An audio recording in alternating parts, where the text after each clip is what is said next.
Hello everyone. If you like what I'm doing here, please consider subscribing, liking, and commenting. It would really help the channel out quite a bit. Thank you very much. The CBS Radio Mystery Theater presents...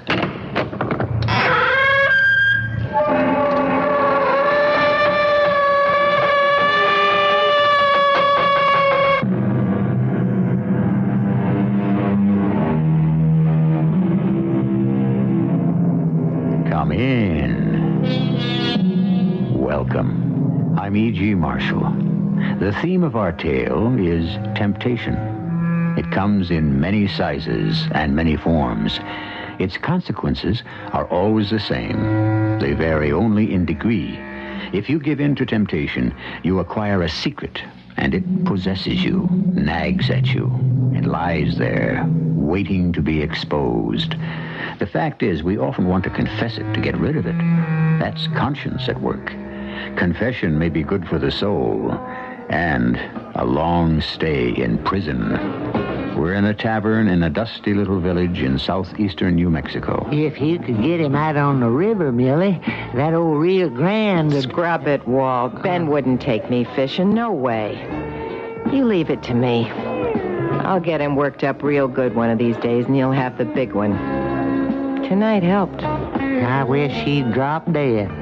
That's the idea, darling.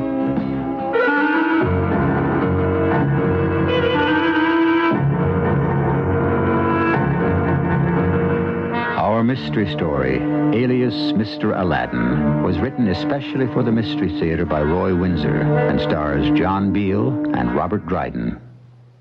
It is sponsored in part by Contact, the 12-hour cold capsule, and Buick Motor Division. I'll be back shortly with Act One.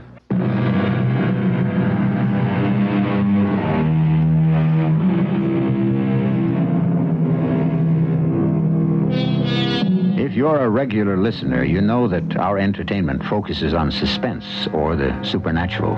Sometimes it might concern itself with a phenomenon such as thought transference, or sometimes simply murder. Hopefully the murderer is caught. There are many ways of committing murder.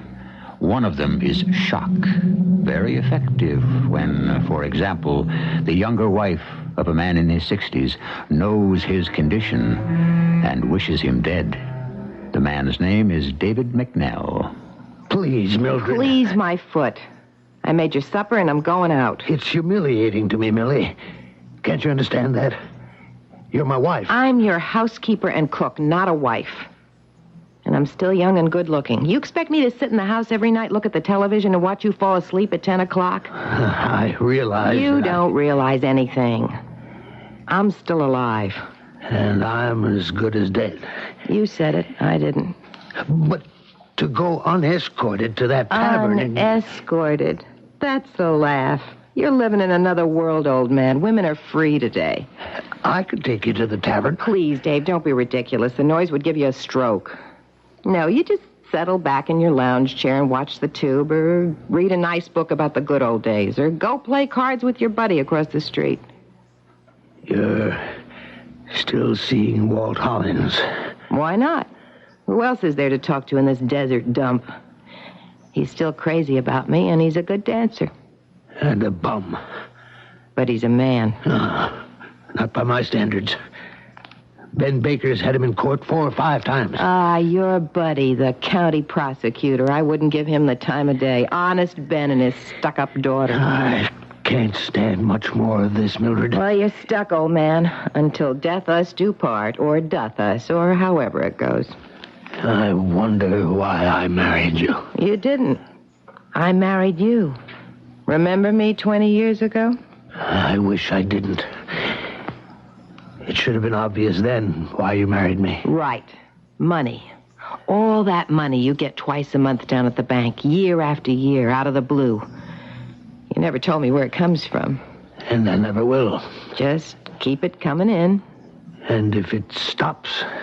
I'd still have my fine house. No, our house. Not ours for long, David. Listen, you call Walt Hollins a bum. Sure, he's been picked up on a few charges, but he's open. He's out front. You're not. You're close. You've always been a kind of Mr. Nobody from nowhere. Meaning, just what? There's some secret about you.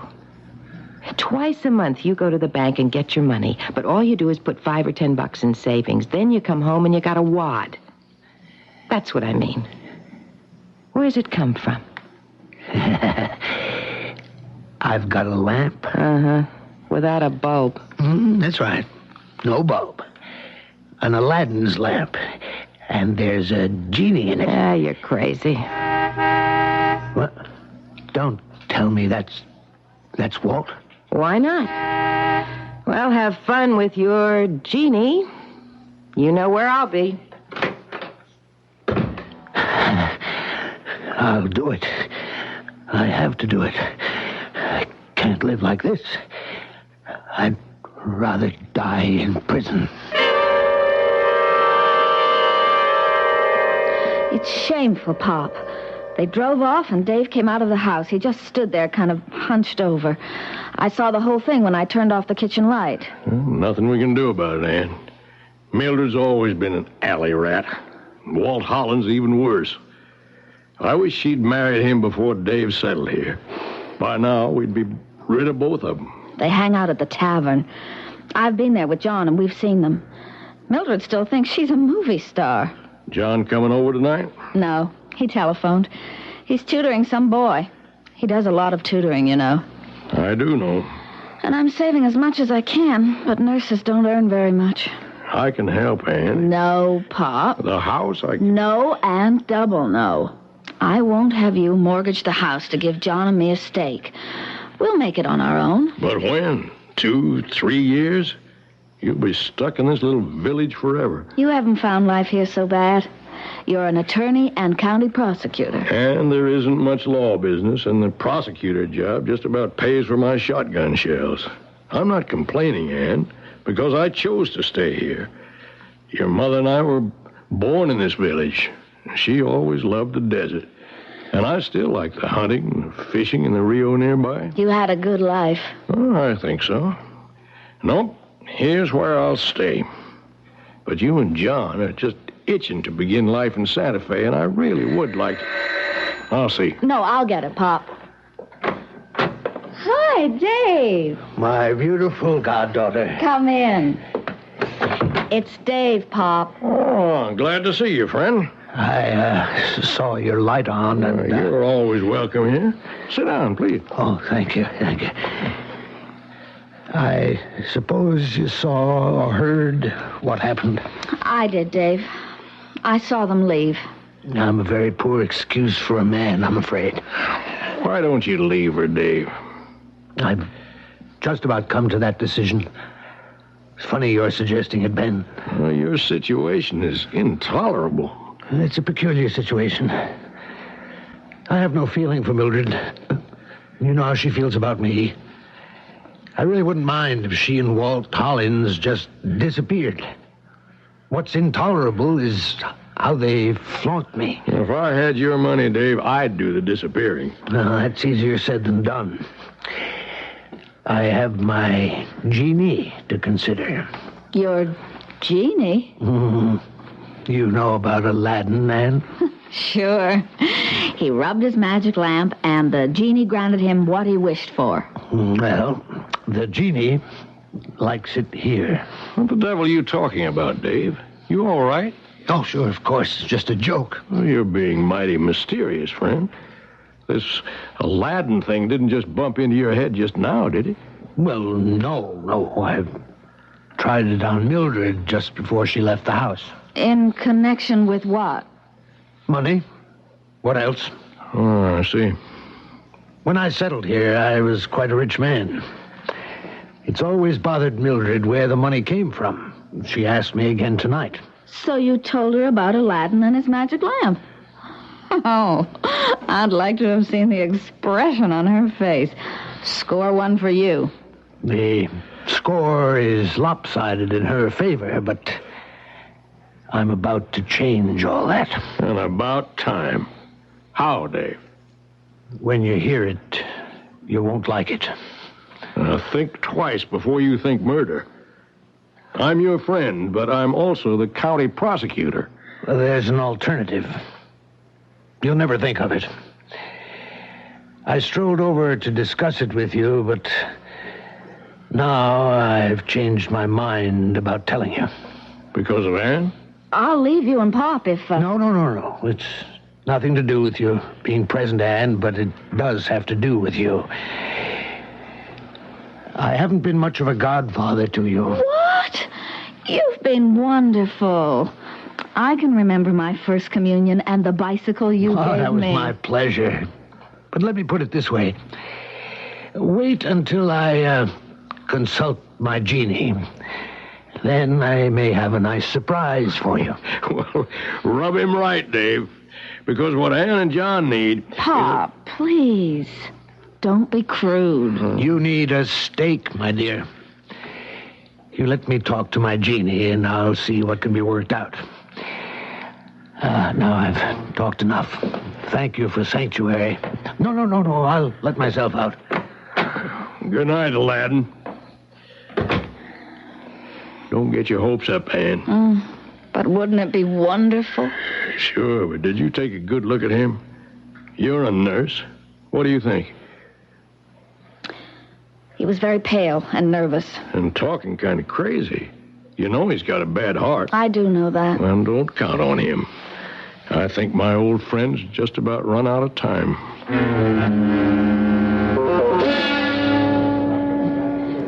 Maybe you're a bum, Walt, but you sure can dance. The old man said that? I'm a bum? Uh-huh. I ought to put him out of his misery. No rough stuff, lover. What time is it? 11:15. Oh, I better get back home. No, it's early, Millie. I owe him something. Yeah? What? He's sick. For all we know, maybe after you honked for me, he went into his room and passed out. Ain't that just what we're waiting for? Just give it time. It's all gonna be mine one of these days. You've been saying that for a year, Millie. What's the rush? Well, it makes me feel funny. Us seeing out in the open all the time. Kind of a cheap shot at the old man. I feel bad about it. You?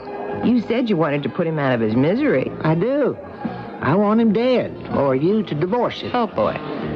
You'd still have the swell house. You could sell it. No. I want the money, too. I want everything. He's rich, all right. Since he came back here 20 years ago, he's never done a lick of work. Where's the money come from, Millie? Oh, don't think I haven't tried to find out. He goes to the bank and he comes home with enough to choke an alligator. Maybe he keeps it in a safe deposit box, huh? Try again. I've looked. I have watched him for as long as we've been married, and I still don't know. I never really knew anything about him. Blackmail? Maybe he gets money through the mail and pretends he gets it from the bank. I open all the mail, Walt. Nothing. And he can't get it from the bank. There's only 1,000 in savings. Well, then he's got it squirreled away somewhere. It comes from somewhere. I've searched. This time I'll help you. Let's do it now. Why not? Take me home, Walt.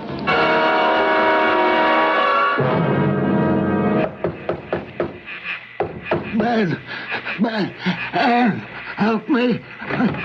Who is... Dave! Pop! Hurry! Dave. I'm sorry to bother you. Now, don't talk. Hold on to my arm. What's happened? Look at him.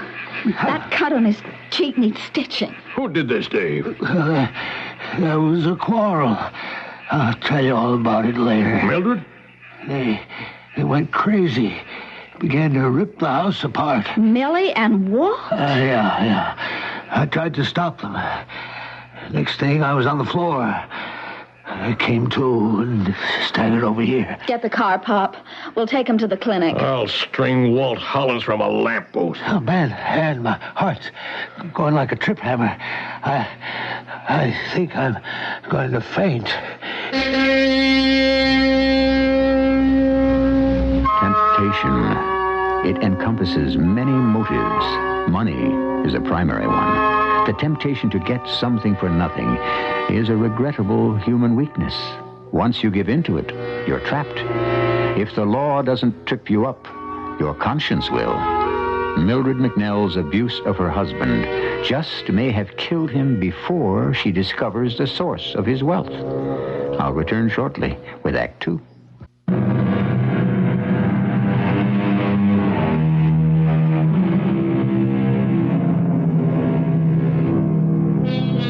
There's an old Moroccan proverb. The cold teaches everyone to steal charcoal. Here we have a situation that is analogous. A venal woman marries an older man and now wishes him dead because then she will inherit his money and marry a man her own age.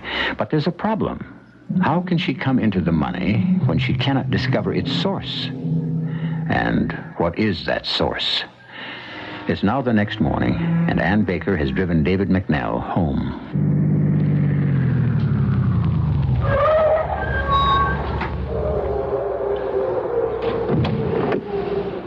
Coming, Dave? I suppose so. I'll see you into the house. No, I'm all right now, Ann. You lie down for the rest of the day. I'll call after work to see how you are. It was just a scratch. 10 stitches aren't just a scratch. Oh, there's Millie. Well, so there you are. Hey, what happened to your head, old man? Walt Hollins will have to explain that to my father, Millie. What do you mean? Pop is picking up Hollins for assault. Are you crazy? He didn't assault nobody. Oh, man. Tell your father to proceed. What is all this? What's the old man been telling you? Last night, you and Walt walked in and began to rip the house apart. When Dave interfered, Walt slugged him and knocked him down. That's a lie. And so are these 10 stitches, Mildred. Walt didn't touch you. You fell down and hit your head on the television set. You believe this crazy old man? A lot sooner than I'd believe that Walt Hollins. And run along. I'll check in after work. You try it. This time you've gone too far, Mildred. I want you out of here. Well, do you now? Just like that, huh? Well, I'm here, and here I'm staying. If anybody's leaving, it's going to be you, feet first. You're counting on that, I know. Then I'll leave. Without me and my money, you won't last 6 months in this house. This is a common property state, old man. You may have the house. There is nothing else. Oh, yeah? Money. Half goes to me. There is none. There's plenty, and you know it. And you'll produce it, or you'll go to jail. What if that's what I've got in mind? You got nothing on me, Baker. Mr. Baker to you, Hollins. You got nothing on me. Has McNell filed a charge? He'll do what I recommend. The charge is assault. Well, I just pushed him and he fell. In his own house. I was there because his wife asked me. You know, of course, that David McNell has a heart condition. Well, it's lucky for you and that wife of his that he didn't die, or you'd be up on a charge of murder. The deputy will drive you to the county seat. You better get yourself a lawyer. I wish I could explain an animal like that. And Millie, she's another. They came from poor families. Hogwash, so did I. No, Ann, they walk a crooked line. They always have. Dave should be here by now. Did you see him after work? I tried. Millie wouldn't let me in. Oh, boy. Well, you run along. I'll wait outside for John. Don't be too late, dear.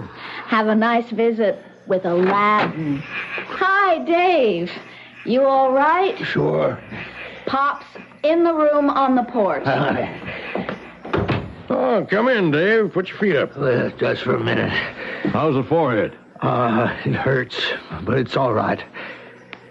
Ben, what do you know about me? Well, that's a funny question. We've been friends for almost 25 years. Ever wonder why I settled here? Well, all of us did at first, but nobody pried. You said your health wasn't too good and that our climate was just right for you. I remember that. You know my relationship with Millie. She's a shrew. She sure is. Well, she hooked me with her pretty face and figure. Yeah, well, it's happened before. I owe her that. She really was beautiful, but She's a cruel, grasping woman. Ben, Huh? my name isn't David McNell. Huh? It's Neil Wheeler. Name mean anything to you? Can't say it does. So much for fame. Now, here, I brought something to show you. A clipping. Read it, man. What has become of Wheeler the dealer? You? A dealer? A dealer in what? Anything. You name it. Now, read on. Disappeared. Receipt stolen. Contract on his life. Mob alert in every major city. You? Me. I was part of a gambling syndicate. We were into everything. Entertainment, tables, real estate, travel. I was the front man. I spoke good English, and I dressed like a banker. The rough boys stayed in the background. And then I got ambitious. You wanted a bigger take, is that it? That's right. That was a mistake. So you got out before they got you. With over $200,000, well over. I'd planned it for months. You sure you want to tell me all this, Dave? You know what I have to do. Turn me over to the police. That's right. You did abscond with money. How'd you get away with it? No, you can get away with anything if you prepare carefully enough. Well, that's what I did. 6 months before I dropped out of sight, I'd prepared a new identity. One night, as usual, 2 bodyguards accompanied me to the bank to make a deposit of the night's casino receipts. I carried the money in an attaché case. And? In my office, I made a substitution. I had another attaché case. It was filled with very high-grade, worn, counterfeit money. It cost me $10,000. And you took a chance that it wouldn't be spotted until the next day, huh? It wasn't. By then, I was on my way. And you've been a fugitive all these years? I still see faces in the dark, Ben. How much money you got left? Over $50,000. Well, you'll have to turn it over to me, old friend. I want to. Where is it? Mildred's been trying to find out all our married life. She and Walt Hollins tried again last night. I'll bring it to you sometime tomorrow when she's out of the house. I don't want her to have a cent of the money. Well, all the same, you'd better tell me where it's hidden. If something happens to you, Dave... Dizziness again. Where's the money hidden? Tackle box. Huh? False bottom. Money's hidden in waterproof rubber envelope. I had it made. It says fly tying. Dave! Oh.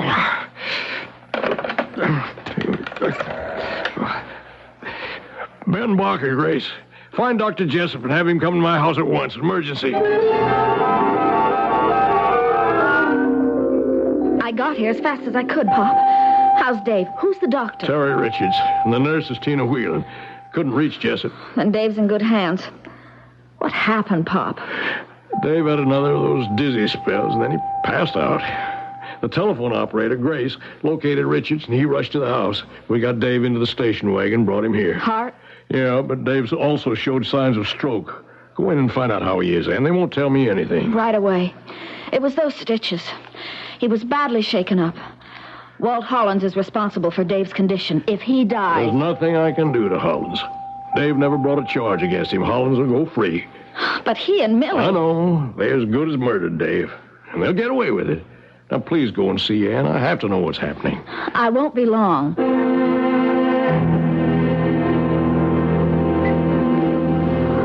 He's pale as the sheets, Ann. Coronary thrombosis. Blood pressure way down. Poor Aladdin. Can he survive? Dr. Richards doesn't think so. That's the only reason he let you in to see him. How long do you think, Ann? Minutes, maybe hours. No one can tell. Why don't you go home? I'll telephone if there's a change. No, I'll stick it out. Does his wife know? By George, no, I never think of Dave as having a wife. I suppose I'd better break the news to her. Do you want me to telephone her? No, thank you. I'm Dave's executive, you know. There are certain things I have to attend to. He left a few personal things to me. Aladdin's lamp. You never can tell. I think he'd want me to have it, don't you?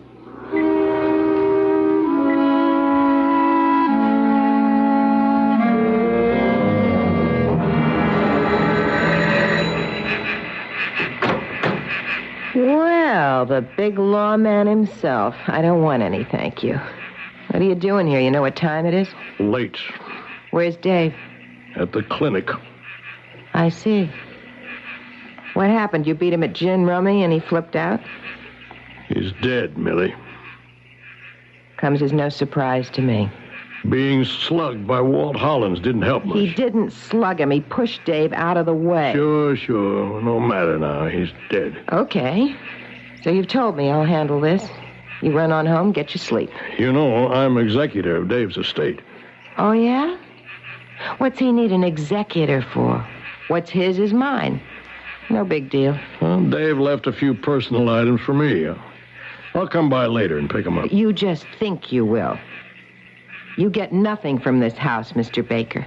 Then I'll get a court order and prevent the estate from going to probate until you give me what Dave wanted me to have. You got them personal items written down in writing? Yes, I have. Then you just show me where Dave says you get this and that, and I'll see. It's got to be in writing. Otherwise, it's just your word against mine. I'll stop by tomorrow. What personal items? Mostly books. Anything else? I'll show you the list tomorrow. Anything important? No. I don't believe you. I won't bother to answer that, Millie. Just don't touch anything in the house until I show you the will. You know something, don't you, lawman? Something mighty important. Sure you do.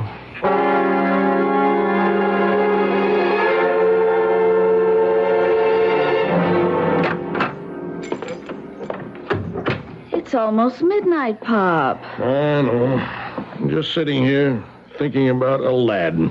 How did charming Millie take the news? As expected. Said thank you and good night. She'll handle everything from now on. I telephoned the minister. Oh, that was thoughtful of you, Ann. There has to be a service. Everyone loved David McNeil. Who? Neil who? I was thinking of somebody else. A friend of mine when I was in my teens. Oh? An association of ideas. That boy died, too. I see. Sure. But I felt that you were referring to Dave. Grief can play tricks. What's really on your mind, Pop? I feel kind of old. I've been running a long time. Maybe you were right when you said the time's come for me to sell the house and go to Florida. A stake for you and enough for me. This is kind of sudden. It's been coming for some time. Dave's death tipped it. I have lost a very valuable friend.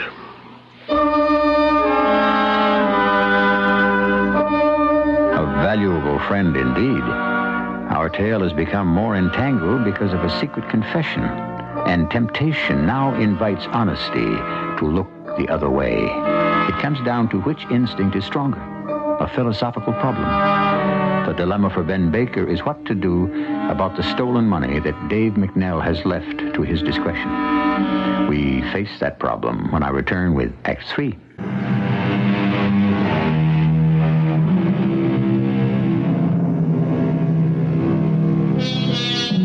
Many eminent writers think that a man's fate is his character. You can get into all kinds of arguments about heredity versus environment, but neither can exclude the other. Essentially, we are what we come from. A lineage of honesty becomes a general characteristic of certain families. Ben Baker comes from one such family, and we're about to test character being fate. It is noon the next day. and Walt Hollins rings the doorbell at Millie's house. Well, if it isn't the village bad guy. Hi, Millie. I heard the news. Come on in. The county prosecutor had me sprung and the charge against me dropped. Lucky for you, Baker's bad to tangle with. When's the funeral? No funeral. He's being cremated. There's a memorial service Sunday afternoon. And the house is yours? Everything is mine. Well, you'll need his money to keep this place up. Yeah, don't I know it.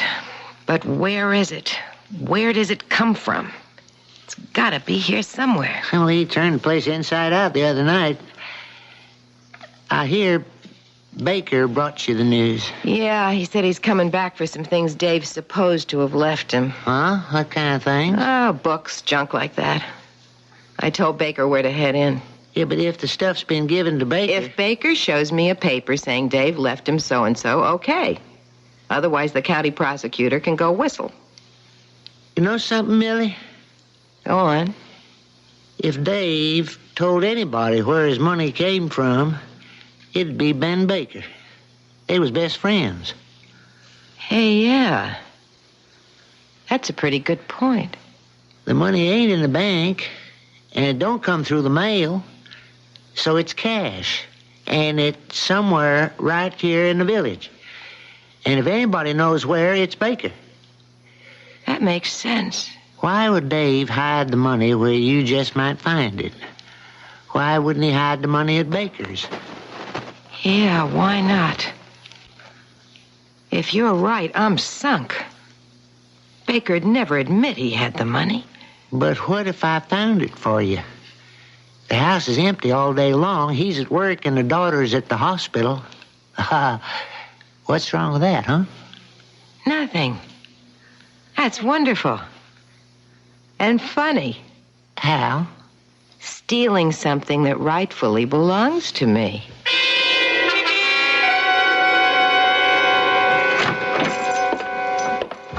I'm home, Pop.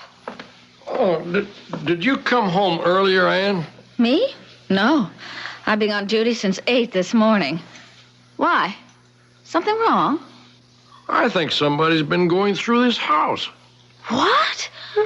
Well, that's unheard of around here. Is anything missing? No, nothing valuable. A few newspaper clippings that I had in my roll top. Somebody went through that desk. What clippings?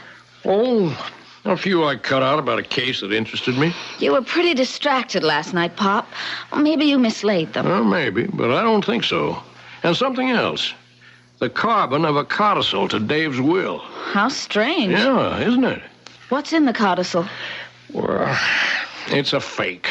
I admit that. I wrote it to give to Mildred McNell. But that's illegal. I'm aware of that. The other night when Dave was here, just before he had another dizzy spell, he said if anything happened to him, there were certain things of his that he wanted me to have. Some books, his fly rod, fishing tackle, and his outboard motor. So? Well, that witch across the street won't let me have them. Then I'd forget about them. Well, that I won't do, even if I have to steal them. So you prepared a codicil? Yeah, well, that may not work anyway. She said she'd have to see what Dave gave me in his writing. You're the executor of Dave's estate. It amounts to nothing at all. Everything goes to Millie. Well, can't you hold up probate until you get those things you want? It would be your word against hers about what Dave left to you. Yes, I mentioned that to her. And I'd win. Her word's good for nothing. Then handle it that way, for goodness sakes. Don't march in and grab the stuff. You've got time on your side, Pop. Well, I wonder how much.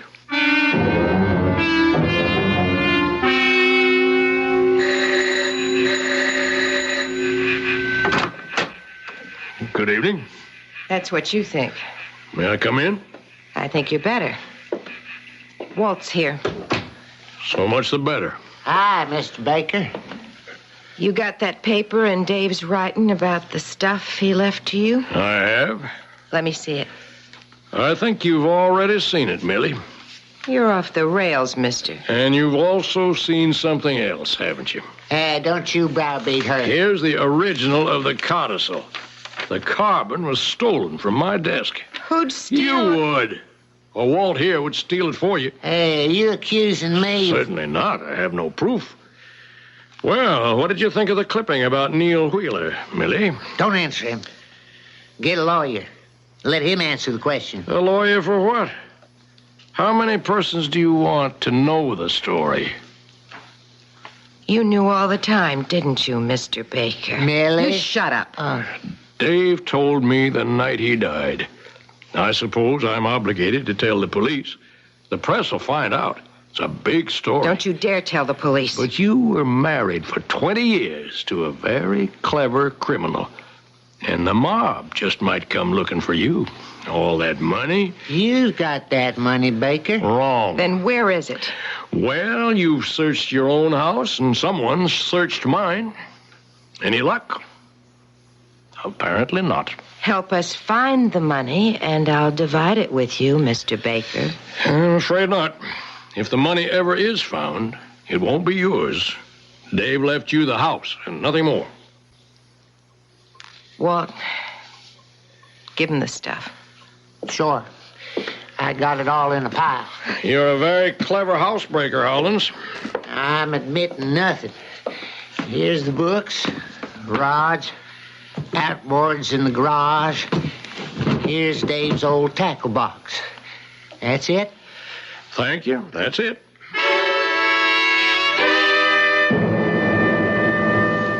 And you were going to steal this if Millie didn't give it to you?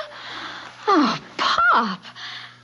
The fly rod looks okay, but that tackle box is beaten up. No trouble with Millie? Nope. I can see why. Well, I wanted them for, well, sentimental value. I understand. Poor Mr. Aladdin. He'd have been upset you having to scrap with Millie. She won't be around for long. She'll have to sell. And then I'd guess she and Walt will head for Santa Fe. And good riddance to both of them. Well, I'll put the books away. Do you want me to dump the tackle box in the garage? No, I might go through it later. See what Dave had that I can use. All right. See you in the morning, Pop. Good night. Aladdin's tackle box.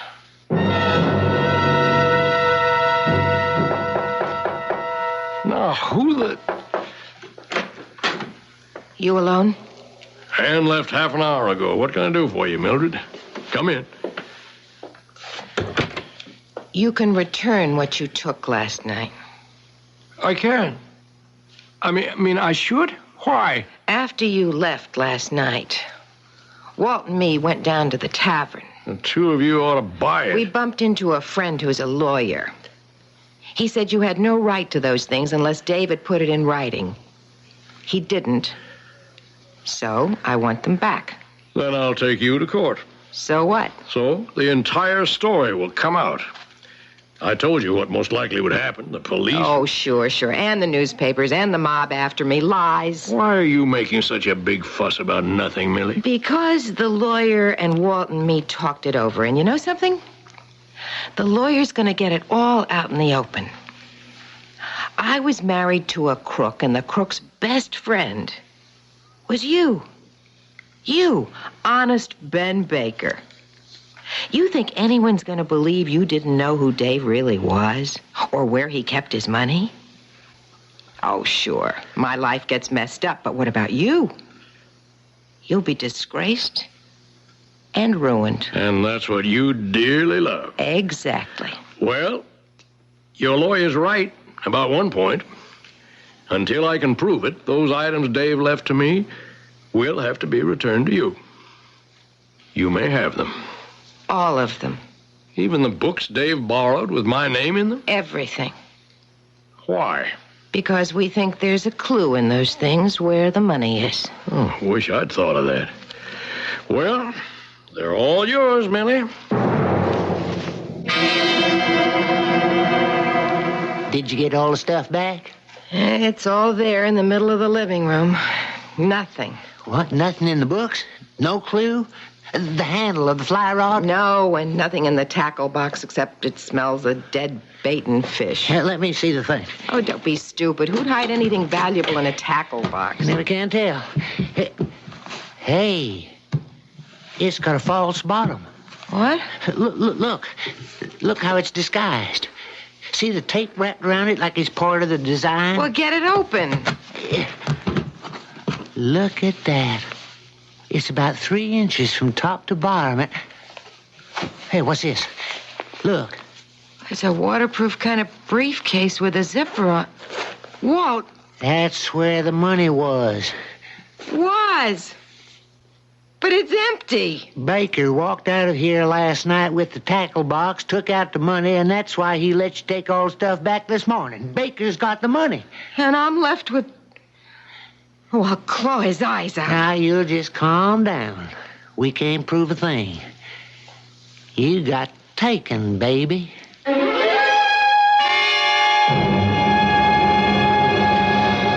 now you know everything, Ann. How much did Aladdin leave?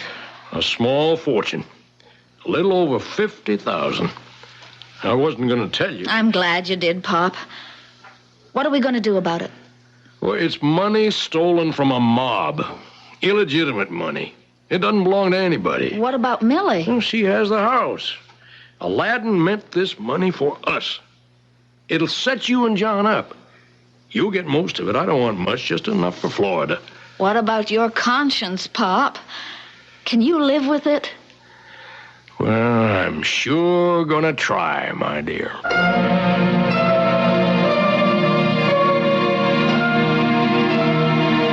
I wonder, in a similar situation, what would you do? Return the money? To whom? To whom did it rightly belong? It was not stolen from a business, but from organized crime by one of its mob. You might perhaps make out a case for the wife, but that is not what David McNell intended. He indicated that as Ann Baker's godfather, he wanted to help her realize her dream. It's a tricky question. I'll have something further to say right after this.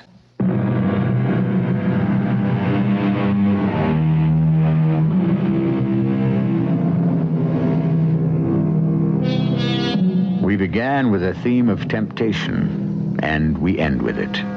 Even an entirely honest man can be tempted by the prospect of found money. Would he be a fool to turn it down? Ben Baker's rationalization is that he inherited the money from David McNell. That is what McNell intended. Well, you try to resolve the ethics. Our cast included Robert Dryden, John Beal, Roberta Maxwell, and Teri Keane. The entire production was under the direction of Hyman Brown.